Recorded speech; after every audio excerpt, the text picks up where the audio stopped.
And finally, it is my great pleasure to introduce our guest speaker for today, Shannon Waller from Strategic Coach. I know that many, if not most of you in this room, follow Strategic Coach, participate in Strategic Coach, and know them by the reputation for the amazing content, coaching, and thought leadership they bring to growth businesses. Today, Shannon is going to share with us a really important topic, something we'd probably rather not think about, but actually have to think about a lot in our role as integrators and leaders of growth businesses. Her topic is multiplication by subtraction, how to gracefully let go of wrong fit team members. I think we've all experienced the heavy burden and cost of keeping a wrong fit, but I think Shannon's going to really share with us some tools, tips, and strategies today to frame up these difficult decisions and think about them a little more strategically. So with that, Shannon, thank you so much for sharing your wisdom with us today. I'm going to go ahead and end my screen share. So invite your team to take it over. And I'm going to turn the virtual microphone over to you. So please take it away. Thank you so much, Jennifer. Hello, everybody. It's wonderful to see your faces and to get to know you. I wrote this book for you. What I'm going to talk about today comes from my book, Multiplication by Subtraction. And I wrote it because one of the biggest leadership issues is, what do you do with the wrong fit team member? How long do you tolerate it? How do you find out that there's something wrong? Because often as leaders, we're the last ones to know, right? By the time it bubbles up to us, it's screaming to the rest of it's incredibly obvious to the rest of the organization, and quite often we're the very last ones to figure it out. So I got really, really, really frustrated by that, and so decided to write a book about it. And I actually work with senior team leaders of entrepreneurial organizations as one of my day jobs. So this was very much co-created with other leaders exactly like you. And I think you'll resonate with the message that we have to share today. So I want to thank my fabulous colleague in crime, Eleonora. So what I want you to be able to leave this presentation with is a great deal of clarity. Maybe this might be a discussion for the breakouts in terms of who's a right fit on your team and who's not. And if there is someone that's not a right fit in their role, wrong seat, can you repurpose them? Or do you actually need to exit them? And if so, how? My purpose of this presentation, my purpose in writing the book, is to give people confidence on a decision that is a tough one to make, but incredibly necessary. We've all done it. Raise your hand if you fired somebody. Yep, just exactly. Raise your hand if you prefer not to have to ever do it again. Exactly. Unfortunately, we do.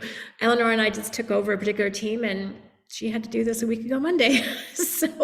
But it is so critical for the quality of our organizations and for our ability to grow and to expand, and to do it obviously gracefully and humanely is a key thing. So I've got all of 5 whole slides to share with you today. It's not a ton, but I think it will really hit at the core of the issue. So Elle, if you want to get us started, I will set some context.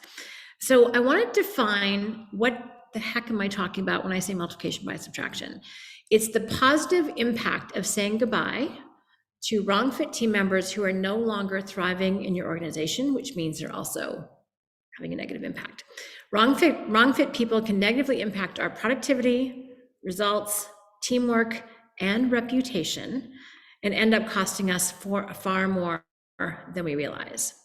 So my inspiration for this book, other than my own personal experience, was reading a book by a brilliant author named Dr. Henry Cloud, who wrote, if you want to share the next screen, Al, it's there. And he wrote a book called Necessary Endings. And I was completely inspired by this. Its endings are not only a part of life, they are a requirement for living and thriving, both professionally and personally. And so the full title of his book is Necessary Endings, the employees, business, and relationships that all of us have to give up in order to move forward. So if you have some necessary endings you need to make in your life, I highly recommend this book. And essentially, multiplication by subtraction is this idea applied to entrepreneurial teams. So it is a very specific delineation. So I'm going to jump into kind of how you can know that there is a problem. I mean, other things I talk about in the book is the level of difficulty of letting people go. It's also why we avoid it. One of them being tears, because we really don't like tears. There's lots of reasons why we put off making this decision. But I thought in terms of what would be most useful for our short conversation today is what are the symptoms and clues that are concerning you? You know, what is it and what's the cost? So as I'm going through this, I would like you to think about someone in your team that you're feeling a little wiggly about. You're a little like, not sure how they're doing, not sure if they're the right person, not sure if they're the right seat. Strategic Coach runs on EOS, by the way, in case anyone's wondering. So I wanted, and this is through analysis, again, not just our company, not just me, but of all of the team leaders I've coached in for the last 27 years. So this is combined crowdsourced wisdom. It was before it was called crowdsourcing. So I'm looking forward to hearing some thumbs up or some comments if you want to make them, whether or not this resonates with you. And if someone, by the way, hits, they're going to show 12. If someone hits 3, 4, then there's a huge indication of a problem. So don't overlook it. One thing, depending on what it is, you might be able to do a course correction, but if there's multiple, then that's an issue. So I'm going to walk you through this. And by the way, we're making this available as a download, so you'll get that too, which I'm excited because you have your own little cheat sheet to go back. And this is page 34 and 35 of the book, which is the one I flip to all the time. So Elle, if you can go to the next slide, I'm going to talk through these. So I'm going to spend a little bit of time on these. The kind of obvious symptom is when someone is disengaged, when they're simply not engaged. There's kind of a malaise. You hand them work and they pass it to the next person by adding next to nothing. They're just actively not present. This was, if I can talk about it, the situation that Eleanor and I had to deal with a couple of weeks ago. And this leads to mediocrity, and not only with them, but also in fact with the team, because none of the work is getting elevated. There's no additional creativity, innovation, contribution, depth, research, analysis. It's just So if you have a person's name at the top of this list, you can check that box if that's relevant. Then there's one that's just frankly kind of a pain in the butt. This is the oppositional person who just says no, doesn't want to take on the new technology, does resist new ideas. It's kind of like arms crossed whenever you propose a new idea. And this leads to a lot of friction. We're having in a 10X Strategic Coach workshop next door, and our first exercise today was friction. So this leads to a lot of rubs with other people, and it feels like it actually leads to the fourth one down, which is drama. We'll get to that. But friction's not fun. I don't know about you, but my ideal for teamwork is where the analogy I use, the metaphor I use is a relay race where you can pass the baton and someone grabs it and runs like the wind. That's the opposite of friction. Friction is like, why do I have to do that? You know, I don't like that one. It's the wrong color. There's some resistance, and it's not creative discussion like Patrick Lencioni. It's not like you're not free to bring up issues. It's just they're just oppositional. They just like opposing you, and that's really frustrating. Or they like opposing other people. Another one, which I was slow to realize was an issue, is when people can't keep pace. And this is sometimes with people who've been around for a long time. Hopefully it's not age related. Occasionally can be that, or frankly, they just don't have the mental horsepower needed for the pace of your organization. And in our hiring process at Strategic Coach, we not only look at, well, first of all, we tend to look at how people strive, how they take action. So we're huge fans of the Colby profile, which I know some people have in their names, which I do as well. So how people strive. And then there's what they care about. What are they passionate about? Do they bring their hearts to work? But then finally, if those two things are matching up and the person's still not performing, there's only one thing left. And that is that for whatever reason, they're just not mentally at the right pace for your company, because that leads to drag. Things just slow down, they take forever, you have to explain it to them 18 million times. So this feels slow. It feels like you're dragging something behind you, although it's attached to your ankle. So that most of us have probably experienced that at some point. This one, drama queen or drama king. Raise your hand if you've known some of those. Of course, no one's sitting in your chair, right? So now this one is painful. And this person just loves to make a fuss about the smallest things. And the problem with this, it leads to enormous distraction and loss of focus, because like you thought you were going for this big target, but they're like, oh, but this little thing over here is such a, and you're like, seriously? And it's often about them. They redirect the conversation, they redirect the attention around to them. And that's a huge clue. There's a story that Dan Sullivan tells, which I find, in fact, he told it today, which is really kind of fun because, in the parking lot, was a long-term team member came up to Dan and Babs and said, "Oh, you guys are just the best bosses," and gave them a huge hug. And he goes, "Tanya, the reason why you say that is because we haven't paid attention to what you've done." We haven't told you what to do for the last 20 years. But Dan's idea of an ideal employee is one he doesn't have to think about. He goes, "I don't think about you." And that's the biggest compliment he could possibly give someone, is you don't have to think about them. If drama queen or king, you're thinking about them. The other one is not accountable, often goes. Sometimes the drama is to hide something. Someone who just refuses to be held accountable, often they're a skilled politician, is what my US implementer calls it, or one of my US implementer friends calls it. They're a skilled politician. They always have a reason. They always have an excuse. They are skilled at diverting attention elsewhere. We had someone who, analogy again from Dan, imagine a parking lot at night and the light standards are on. This person found all the shadows. They just kind of avoided all the things. So not accountable leads to loss of momentum, because we can sometimes know these symptoms or behaviors, but we're not always cognizant of the cost. So I want to highlight that a little bit. So not accountable means that results just slow down, and there's a huge loss of momentum towards your goals, towards your results. I don't know about you, but I find that fairly painful. This is one of the biggest inspirations for this book, is people focused on status. And here's the challenge with this. Sometimes these people are very capable. They are very successful in their role, but they are focused on their own agenda, not the company's. And I saw this so many times. In fact, there's one client I went to meet with him and his number 2 person, destined to be number 1, by the way. And we were talking about the growth of the company and the session that I was going to do with them. And this other person walked away. And I said, "There's a problem here, John.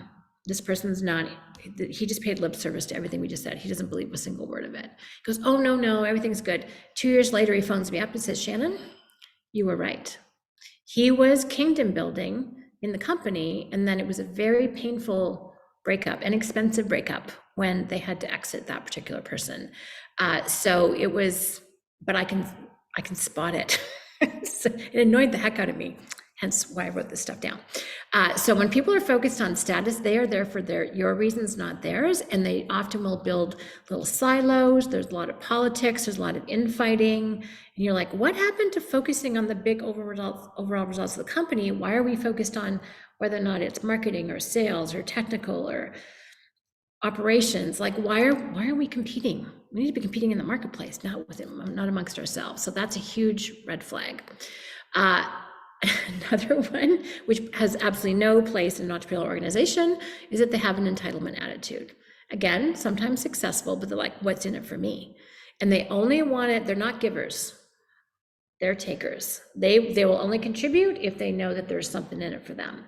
And so there's a lack of generosity. There's a scarcity with their mindset, and really a ton of resistance, especially to new, untested things that you want them to try out, a new innovation. These people are not on board with you doing that. Clueless is the next one. This one kind of cracks me up, to be honest. Clueless people are clueless, especially when you go to fire them. And you think, oh my gosh, they must have some idea. It's like, no, they don't, because they're clueless. And they're just like, you're like, how can anyone be possibly that unaware? They can be. They're in their own little world, is my thing. But when people are clueless, they take so much time and attention for the rest of the team to keep them up to speed, to keep them on pace. So they end up becoming a roadblock, and people actually end up going around them. So you've got a body, you've got someone in that seat that everyone else is just doing end runs around because they're not useful in that role. Uncooperative, non-collaborative. This person is very much like, this is mine, this is my way. And again, you can see how some of these are connected, and it's not quite oppositional, but almost. And they're not interested in doing things with other people. They're not interested in teamwork at some very basic level. And that's kind of a stalemate because they're on the team, they're playing a role, but the rest of the team doesn't have anyone to play with in that sandbox. So that's an issue. Next one, personally I don't like much is lack of integrity. This person thinks that rules are applied to other people. They will make up their own. The other thing that concerns me is they also don't assume that other people have integrity. So they assume that if they're scamming the system, everyone else is scamming the system. And so they kind of add that thinking to how you do business, which first of all, it just takes too much work. It's like doing things with integrity, doing what you say you're going to do, following through, finishing things, all of that. I want to be able to, I mean, that leads to a lack of trust. And I need to be able to trust the people with whom I'm working. I mean, I move fast. You guys move fast. And I need to count on someone that they're going to do what it is that they said they were going to do. I'm going to count on someone that they're going to deliver when and what they said. Do we all screw up? Sure. But overall, that's the intention and that's the focus. But if I can't trust someone, then I can't be in teamwork with them. So again, very, very expensive. Arrogance is an attitude problem. They think they are God's gift to your company. Who the heck wants that? And this is very disempowering to other people. They think, I'm great, you're not, therefore I should get all the things. You guys don't really matter. They really treat other people as objects. And that is incredibly disheartening. That's really a toxic team member. We've read about that. So this person, again, very disempowering for everyone else. And you can have really, really good people leave if you have someone who's really arrogant on the team, and you might believe they're pressed, and maybe they are skilled, maybe they're talented, but everyone else around them gets worse. This is the opposite of a leader. All of our jobs is to help elevate and make help other people to be better. This person makes other people worse. They're killer to a good team, and you will lose good people if you tolerate someone who's arrogant. And lastly, not adaptable. And this is someone who maybe when they first joined your company, could be decades ago, they're like, oh my gosh, this is the way things are. And they never kept pace with your organization. They didn't, family businesses run into this sometimes. Even in Strategic Coach, we have had a lot of families. We weren't a family business per se. Well, apparently if you're owned by as a couple, like Dan and Babs are, it is a family business, but we are a business of families. So we've gone from a family culture to community it's family to community to culture, right? So, but this means people need to keep pace with that. And if someone doesn't adapt, there's a huge amount of resentment that other people have to work around them. They take a lot of effort. So I just want to shut down this slide for a moment, just so I can see your faces. So as I'm talking these through, who can think of someone, and raise your hand if you can think of at least one checkbox. Okay, let's go for 2. Who's got 2? Keep your hand up. 3. Anyone with 4? Oh dear. Anyone with 5 or more? Yeah. Okay, well, if you feel like it, maybe put in the chat what you think you want to do about that, because that could be an issue. Okay, because it is a challenge, and you're like, and hopefully this has kind of alerted you to the fact that there is a bigger issue here than you might have thought. All right, so just in my last minute or so, let me, oh good, I'm gonna read the chat. Oh good, this is the issue you brought today, Abigail. How perfect is that? So what I want to do now is just go, okay, if you do have an issue, what the heck do you do about it? This is the super bottom line. This will not be unfamiliar to you, but it's a reminder. Before, get prepared. At least in Canada where I am, it is very important to consult with your lawyer and make sure that whatever you're doing is accurate. We actually are fairly generous with our severance packages. We're not trying to nitty gritty. We often do it without cause, just so we don't have to document stuff. But we're very generous in compensation. Prepare the paperwork, take security precautions, make sure that they're locked out, have your tech team ready to prevent access to certain things, prepare to make a plan for how the person's work is going to be handled. During the conversation, which is rarely as hard as you think and almost never as long, 15 minutes or less, sometimes 5, go somewhere private, be brief. Our thing is usually, unfortunately today is your last day, is really how the conversation starts. Go through the specifics, pack up, make sure they get, if you're not on Zoom, make sure that they get home safe. That's really important because they might be a little rattled. And then afterwards, communicate with your team and reassure them. When people find out, even if they're the most strongest rock star on your team, they're a superstar, everyone, when one person is fired, they're like, oh my gosh, am I next? So you must, if you do nothing else, please reassure your team that this was simply a wrong fit. There's been a graceful exit. No, you didn't know about it, because if there's a problem, you're not going to share that there's a problem with you, you're not going to share that with other people, therefore they get the same courtesy. Reassure them that their work is fine, have a meeting as soon as possible, and then distribute the work so it doesn't burden too many people. So that's really how to let go gracefully, to grow, take care of people. They're still human. They still are worthwhile, just not in your particular organization. As someone has said, you are freeing them up back to the marketplace. So just want to leave you with those thoughts, but it is so critical, to go to our last slide, that you actually really do have the confidence to make these decisions, because letting go of wrong fit people with negative attitudes, behaviors, all the things, sends out a powerful and positive message to everyone else that you're committed to having a quality team and a quality organization. And with retention being such a key issue, this is a very critical factor. Thank you. Thank you, Shannon.